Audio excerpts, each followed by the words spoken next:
Today I'm going to be working on a quilting project, and I thought I'd bring you guys along with me. I would like some new pillows for my living room upstairs. Some Christmas pillows, and I know you can get them at Walmart, but the last time I was there I couldn't find them for one thing, and plus I just, I didn't want to spend $10. So I thought, what can I do at home that will cost me $0? I have a bunch of fabric that I need to use, and I'm sure I've got a lot of Christmas prints, and sure enough, I did. And I have two pillows, throw pillows, that need to be recovered, and I was going to just give them to Goodwill, and then I thought, no, I could use these and recover them and make them into Christmas pillows. So that's what I'm going to do today. First thing I need to do, though, is clear off the counter. This is our little vet station downstairs where we give Lucy her fluid, but this is also where I always do all my cutting for my quilting projects. So I'm going to get this all cleared off, and then I'll bring you back and I'll show you the project that I'm going to be working on today. So here are the pillows that I'm going to be recovering, and these are 17.5-inch square pillows, and as you can see, they're all pilly. I mean, they're still in good shape, but the fabric just got real pilly and they're just kind of worn out, so they definitely need a facelift. And it's so much cheaper to reuse what you already have rather than donate these to Goodwill and then go out and buy some pillow forms. So I'm just going to use these. So all of the fabric that I'm using in this project is fabric that was in my stash. This is quite a large piece, and this is going to be the backing. The pillows are just going to have a solid back, and then they're going to have a quilt block front. And so this is going to be the backing, and it's also going to be used as some of the border around the front of the pillow. This is the pattern that I'm going to be using. I'm sure if you are a quilter, you have heard of this pattern, Jacob's Ladder. Now these print-off patterns were my mother's. She had a box full of these printed off patterns. I'm not sure where they came from, obviously from a book at some point. And it had all of the little templates that you're going to need for making these projects. So like here is the size B triangle. I traced it out, put it on cardboard, and laminated it. And then these little squares, I can just use my rotary cutter to cut those out. So I just went through and I decided what colors I was going to use for the block. And all of this light color, this is the background color, and that's going to be this cream that I had. It's just a fat quarter. I have two of them, and so that'll be more than enough for that, because I'm only going to be making two of these blocks. So you can really get away with just using scraps, basically. So for these big triangles, because they are big and they are the center of the block, I wanted a fabric that had a lot of interest. And so I found this poinsettia fabric in my stash. And so that is going to be these big triangles there. Now the other half of these triangles, you could use another light color, but I'm not sure. I'm thinking I'm just going to do these little squares and these half square triangles all cream, all the same color, so that these little hourglass shapes and these crosses just kind of pop out. So then the dark, which would be these squares and these squares, I am going to use this green, and as you can see, it goes very well with the poinsettia fabric. And then this, or actually that's just going to be this row, it's going to be the dark row, and then this row is a medium color fabric, and I'm going to be using this tannish brown gold color. I just think it goes really well with the green. Also, in the middle of the poinsettias, there's this goldish brown color, which matches this fabric almost perfectly. Those are going to be a beautiful combination. And then, because the pillow is 17 inches, I said 17 and a half, but that's because I was adding in the seam allowance. But the actual pillow is 17 inches. These quilt blocks are only 12 inches. So in order to make this 12-inch block measure 17 inches, I need to add 5 inches. So I'm going to make actually 5.5 inches, because you have to add a half an inch for seam allowance. So I'm going to make the inner border, the border that's going to be all the way around this, it's going to be 2.5 inches, and I'm going to make it with this yellowish gold fabric. And then the outer border, which will be out the last thing I sew on, will be a 3-inch border, and it's going to be out of this plaid, because like I said, this plaid is also going to be the backing. So that was my thought processes. I worked with what I had, and so that's what we're going to do. So I'm going to go ahead and get my tripod set up, and I will show you how I cut out these squares using my rotary cutter. This block is 2.5 inches by 2.5 inches. And for each, I'm going to start with the dark fabric. For each block, I'm going to need 6 2.5-inch squares. Since I'm doing 2 blocks, I'm going to need 12 2.5-inch squares. My quilting implements are very old and very well used. I have been quilting for over 20 years, and so I've had these things for pretty close to that long, so they're kind of worn out, but that's okay. So what you need to do, and I'm trying to fit you on here so you can see. As you can see, this is a big giant ruler basically, and you have these lines that you want to line your fabric up, because then that way your blocks are perfectly square, or at least hopefully they are. And then you take your guide and you line it up.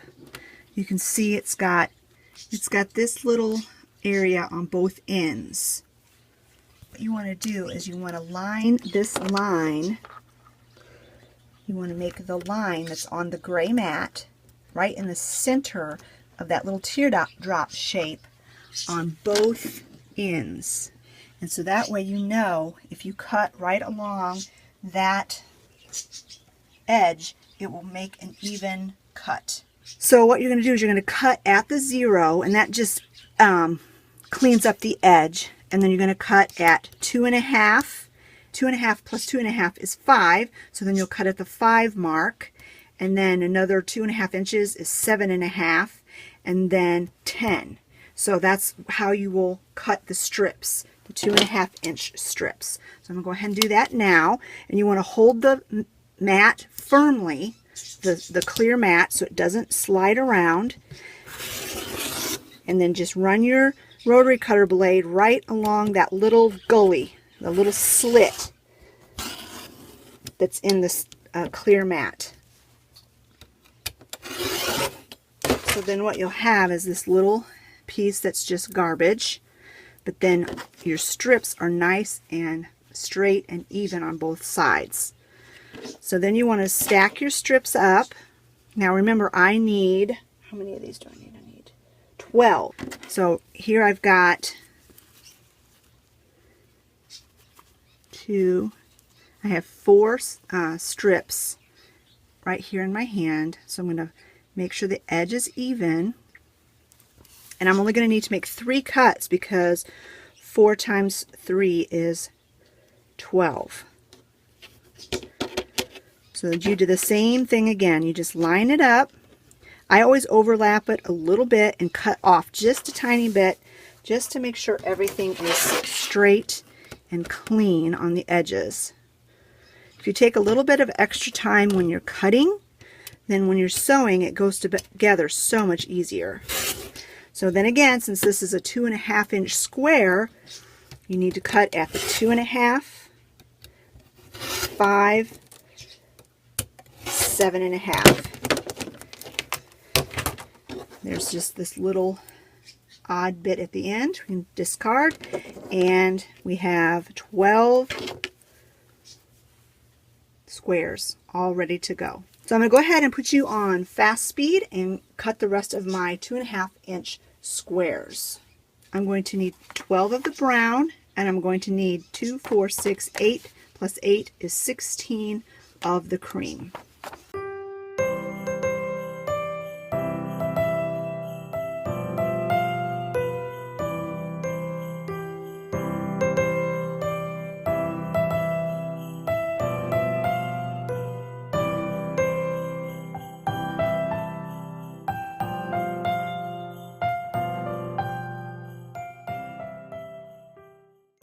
So I have all of my small 2.5-inch squares cut. So now I have to cut the half square triangles.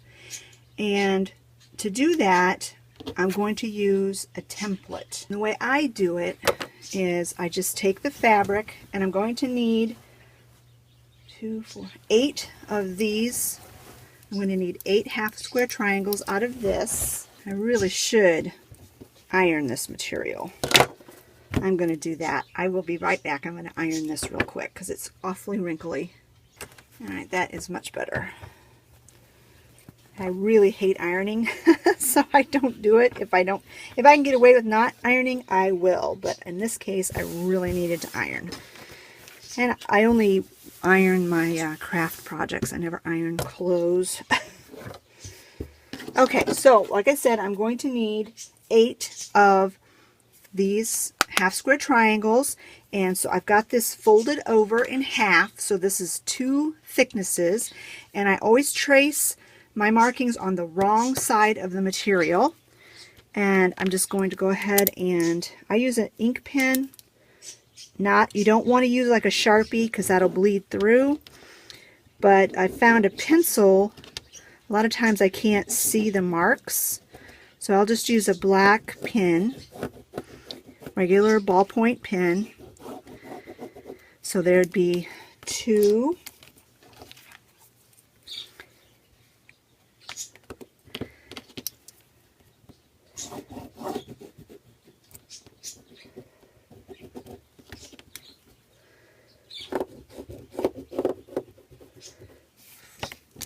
Except my ballpoint pen just stopped working.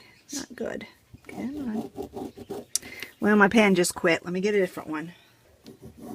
Yes.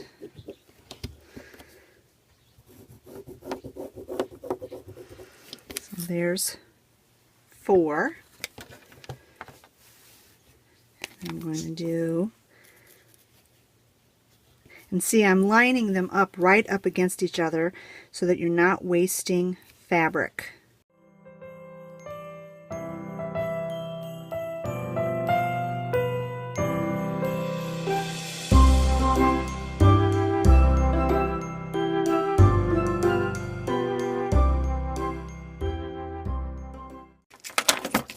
So then I like to just put a couple of straight pins in to hold the 2 layers together while I cut these out. I'm just going to put a couple of pins here and there, because the last thing you want is to have everything cut out and find out some of your hard work is not right. Alright, so now I'm just going to take my scissors and cut that out.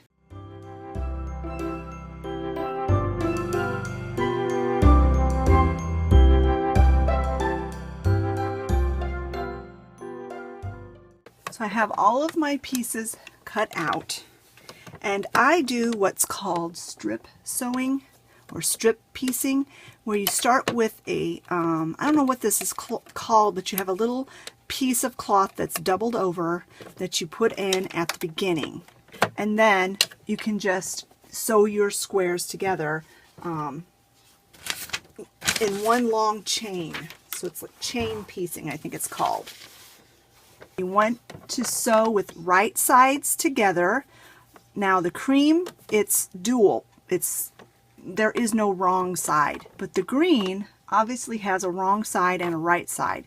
This is the wrong side, this is the right side. So you want to sew your quilt blocks right sides together. So you just put them together, matching up the corners so that they're even. And then you're going to sew a seam. I just line my the edge of my material up with the edge of the presser foot. So you just sew all along till you get close to the end of that block, and then you stop, and then you just pick up your next two. You just butt the two pieces right up against each other, and then you just sew, so keeping the edge of the fabric along the edge of the presser foot. At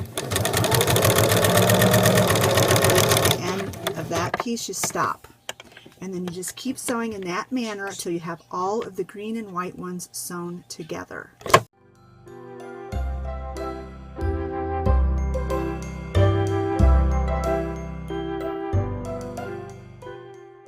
So once you have all of the pieces sewn together, then you just take your scissors and you just snip the little threads that are in between each section.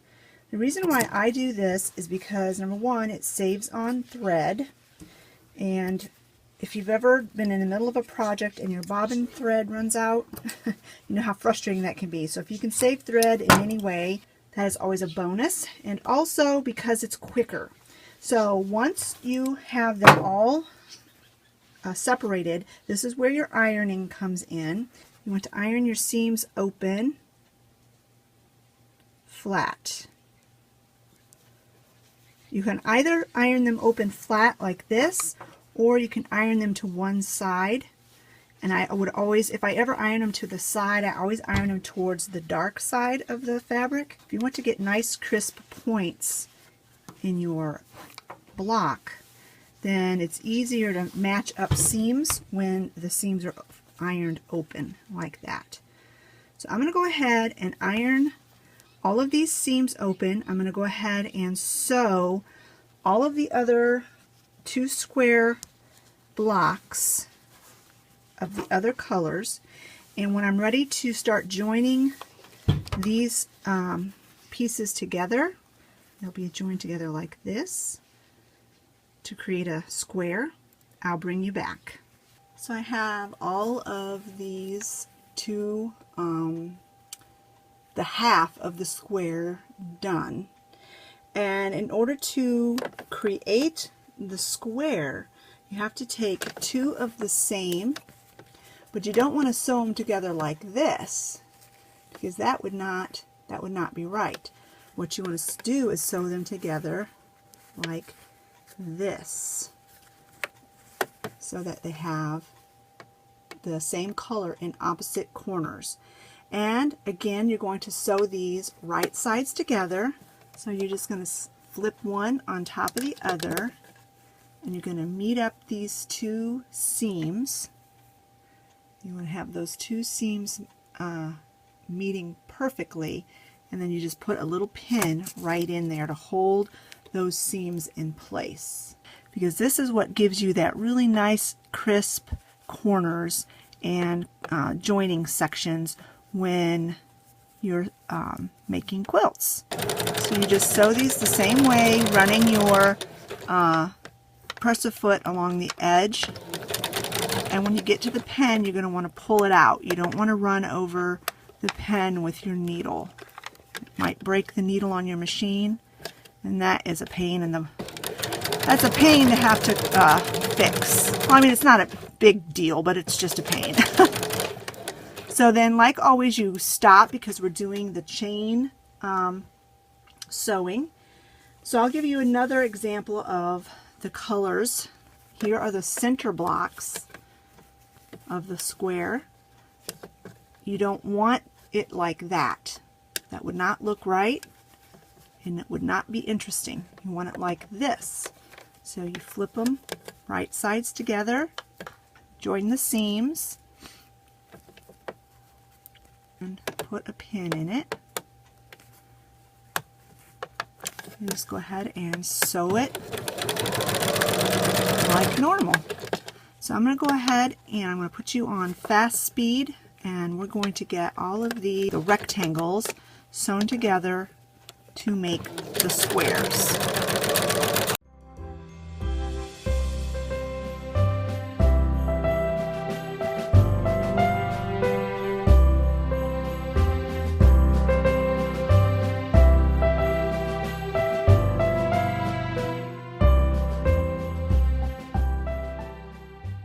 So just like before, I'm going to snip all of these pieces apart that were sewn into a strip. I'm going to open them up, and I'm going to iron the seam flat. I'll do that, and then I'll bring you back. So this is an example of where the points are just about perfect.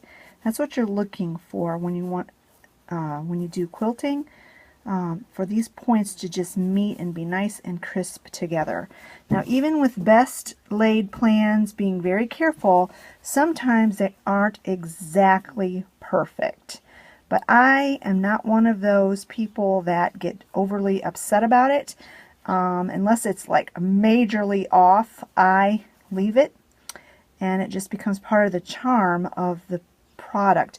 Now, my sister, my older sister, she is kind of obsessed about making sure her points match, and I don't know if this would be bad enough for her to rip it out and start over, but she has been known to rip out a lot of her sewing because the points didn't match perfectly. But like I said, it doesn't bother me.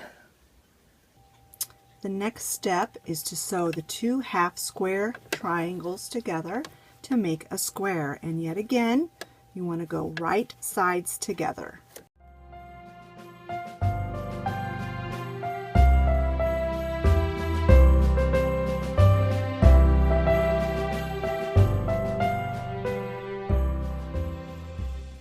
And after they're all sewn, again, you want to snip and iron seams.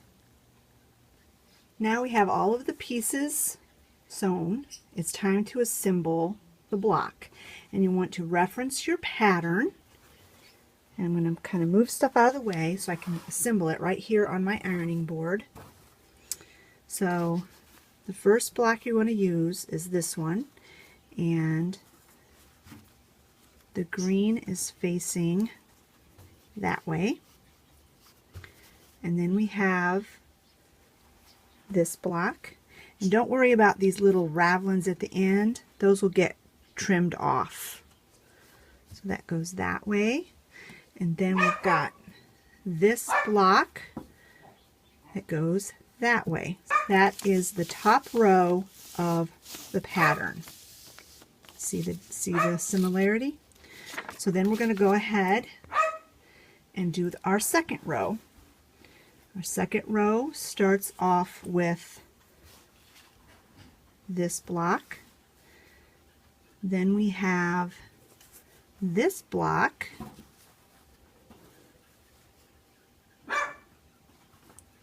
And then we have another one of the flowered. And you want to make sure that these 2 points are meeting. So there's our second row. I'm going to have to scoot this up a bit so our third row will fit.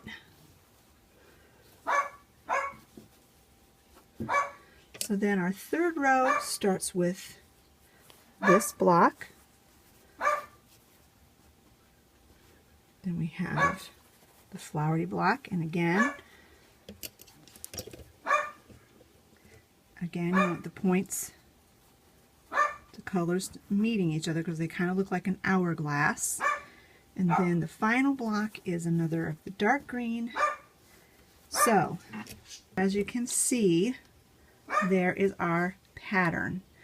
Now what you want to do is you want to sew this row together, this row together, this row together, and then you sew these 3 rows together to form the block. I'm not going to do that on camera, but when I get it all sewn together, I'll bring you back and I'll show you what it looks like, and then I'll show you how to put the borders on. So here is the block all done, all sewed together. I really like the way it's turning out. There was only one mistake that I found.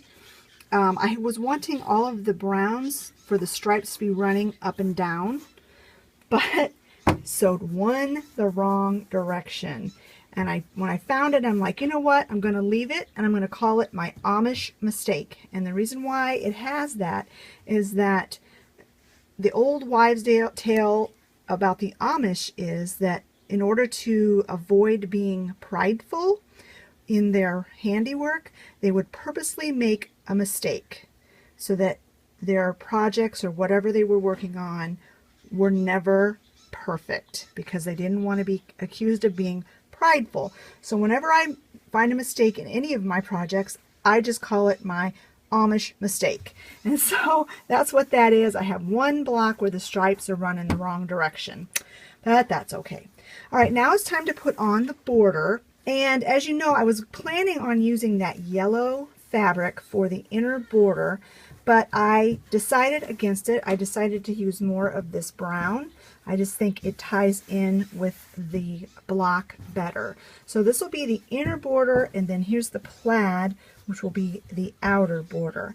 And I'm not going to show you how to do that because this video is going to get too long if I do, but it's very straightforward. You just sew a strip here, and a strip here, and then a strip here, and a strip here, and then you go on to the other border and you do the same exact thing. So when I have both borders on and I'm ready to sew the backing, the back of the pillow to the front, I'll bring you back. Here is the block with both borders on. I think it's beautiful. I absolutely love it. And then I cut a square out of the plaid of the same size, and I'm going to go ahead and sew these blocks together, right sides together, although this plaid is basically doesn't have a right or a wrong side, but I'm going to go ahead and I'm going to sew these together on 3 sides. I'm going to be leaving the 4th side open so that I can put the pillow in it. I'm going to run my iron over this backing material real quick just to get these wrinkles out, and then we'll sew this together. Here's the completed pillowcase. It's still inside out. I just trimmed the corners a little bit so that there's less bulk, and then I'm going to turn these right side out and put the pillow inside. Okay, so it fits, the pillow fits in it perfectly. And then what I'm going to do next, I'm going to take this raw edge, turn it in on itself,